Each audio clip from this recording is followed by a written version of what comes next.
Hi guys, Robert Eierweis from O'Brien Real Estate Bride, and checking again with the 5th edition of the monthly property news of 2022, where real estate information is on the house.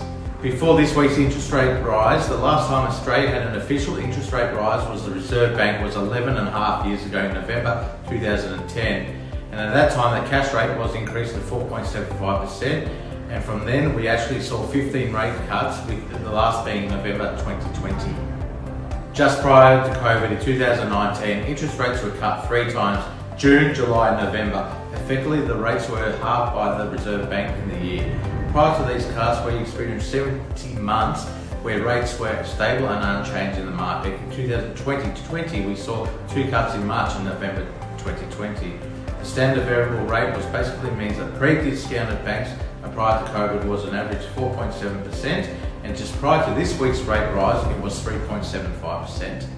The Melbourne median price for combined dwelling units and houses at the end of 2019 was just over 778,000, and today it's just over 806,000. The interest rates difference between 2019 and prior to this week's increase was 1%.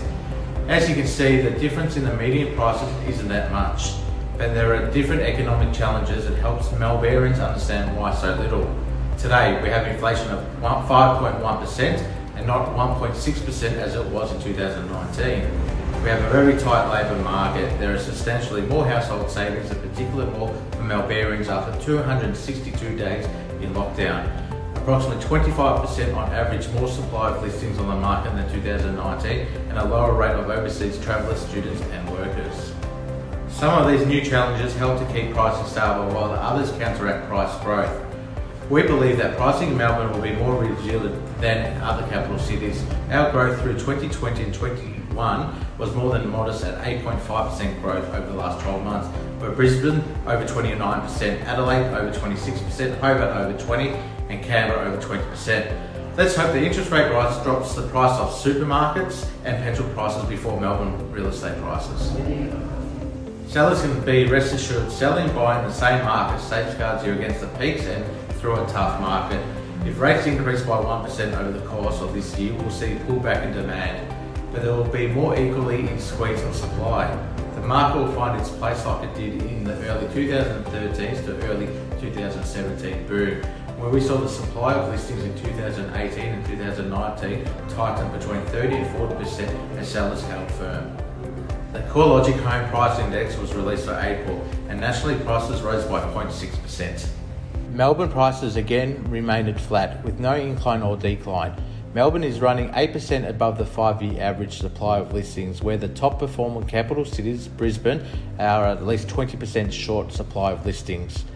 Australia has now enjoyed 19 consecutive monthly increases in home prices. Regional Victoria again had great growth, with a median price for both units and houses rising just over $6,000.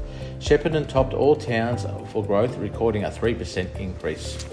Looking at the rental markets, the quarterly pace of national rents grew 2.7%, which is 9% growth over the last 12 months.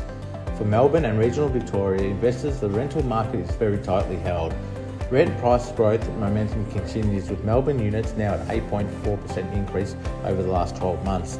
Domain.com.au reported in April in the rental report that rents are now higher at 53.3% of suburbs and towns in Victoria compared to 12 months ago. That's all for the month. I'm Robert Eierweis. Remember, the information provided is on a general nature. You should always seek independent legal, financial, taxation and any other advice in relation to your unique circumstances. I'm Robert Eierweis. Bye for now.